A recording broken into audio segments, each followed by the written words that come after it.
Okay, hi booktube, Aaron here, hope you're doing okay. Today I'm going to be doing the book Postscript Tag, the 2022 edition. I believe this tag was created by Momentum Mori, and I'll try and have the original video down below if I can find it. And I was sort of reminded to do this by watching Kelly from Books I'm Not Reading do this tag just yesterday. And it's just a general sort of look back at your reading year, and it's just got a few prompts to help you do that. And then there's a prompt at the end talking about sort of, I suppose, the year as a booktuber, as a content creator. So let's get into it. So the first prompt I've got here then is the longest book that you read and the book that took you the longest time to read. So the longest book I read this year was War and Peace by Leo Tolstoy. It's I think about 1,400 pages, something like that in my edition. Actually, no, only 1,000, just shy of 1,300. But yeah, a pretty chunky one. The book that took me the longest to read, I believe, was Byzantium. The Surprising Life of a Medieval Empire by Judith Herron. And I was just sort of picking at this every now and then.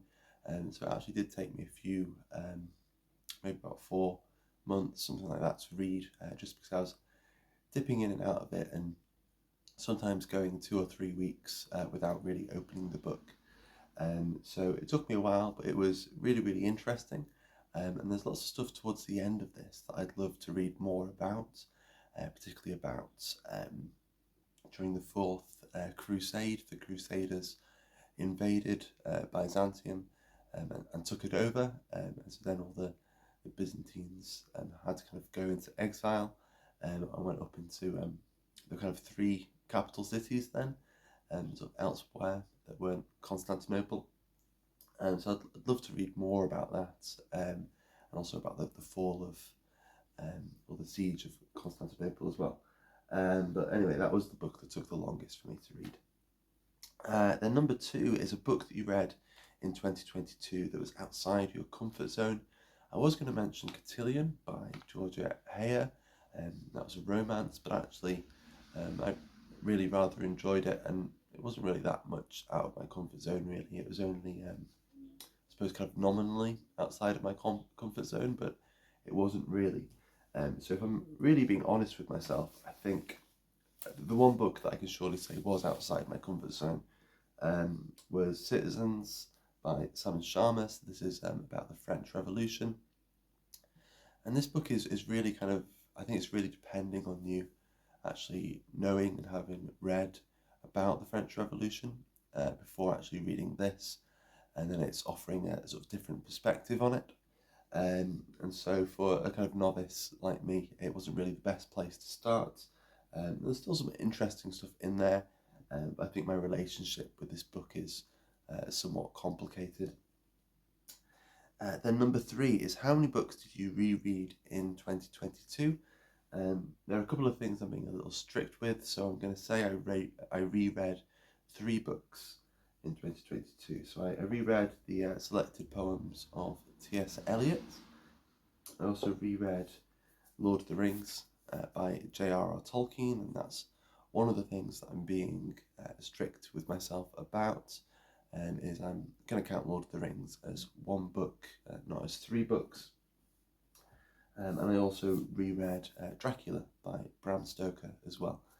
So I managed to reread 3 books, which is quite good. Not quite as many as I'd hoped, but it's still nice to have revisited 3 books this year.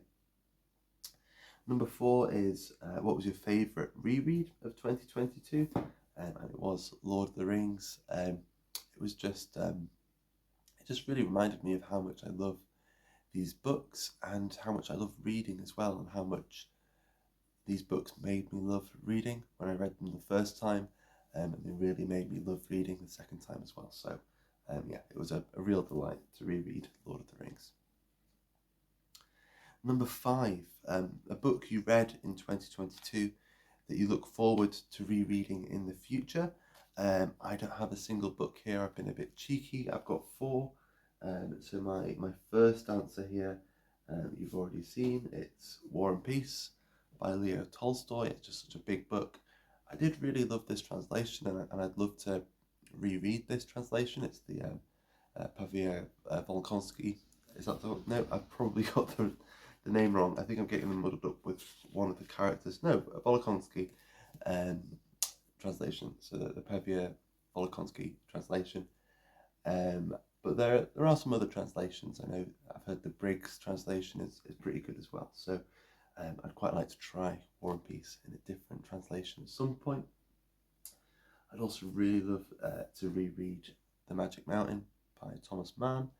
I'm not too sure if there are too many or that many other translations of this in English, but I'll have a look and I'll see if I can read another translation of that. And then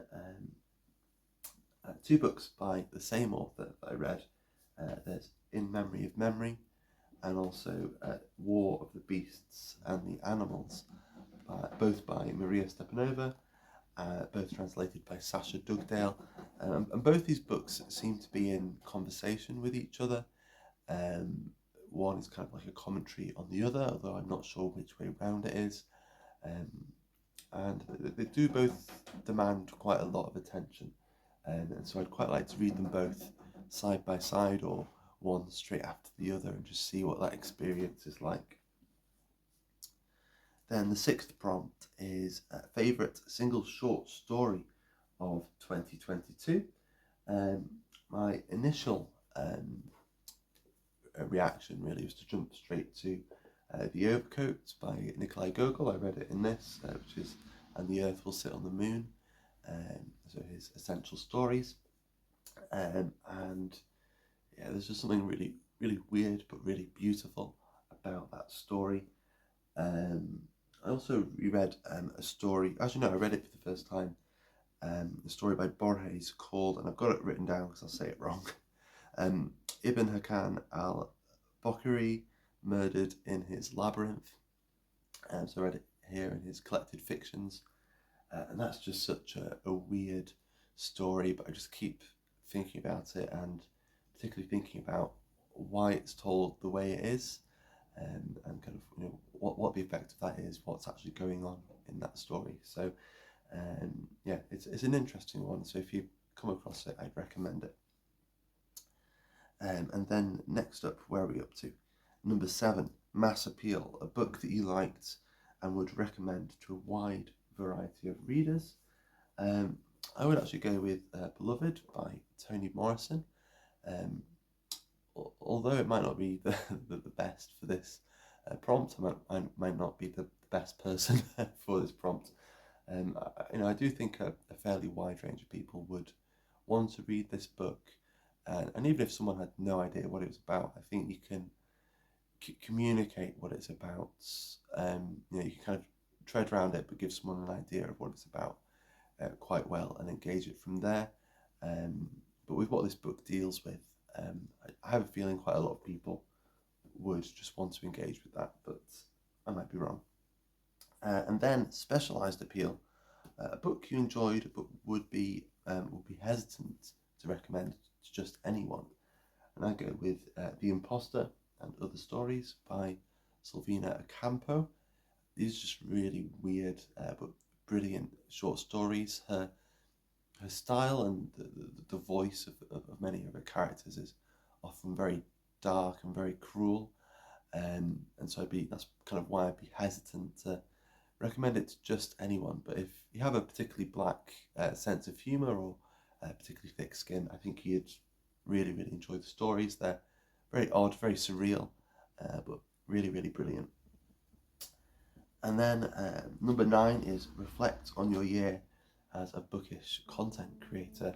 And for me, I think it's been a really pretty good year. There's some things I'd like to have done a little differently. I wish I'd been a little more productive, made plenty of videos that I could have made that I didn't make. There are plenty of videos that I wish I watched and I missed, and things like that. And so I aim to be much more productive and much more sort of present in the community, I guess, in the next year. In terms of what I have managed to do, I've really enjoyed. I've read lots of great books with some great people, and I've participated in some great events and read-alongs and book clubs. And in terms of, I suppose, people engaging with my channel, I think I started the year with less than 200 subscribers, and I'm nearly at 500 now, which, although people grow at different speeds, that's really quite fast for me. I'm quite a slow thinker, and I process things pretty slowly, so yeah, that's still pretty fast for me. And if the amount of people who watch my videos were all in one room at once, I'd be totally overwhelmed. So I'm very, very glad with where things are, and I'm very thankful for everyone who watches and comments and checks in from time to time. So yeah, very, very happy and very grateful for 2022. Although there are things I would change, but who wouldn't change things?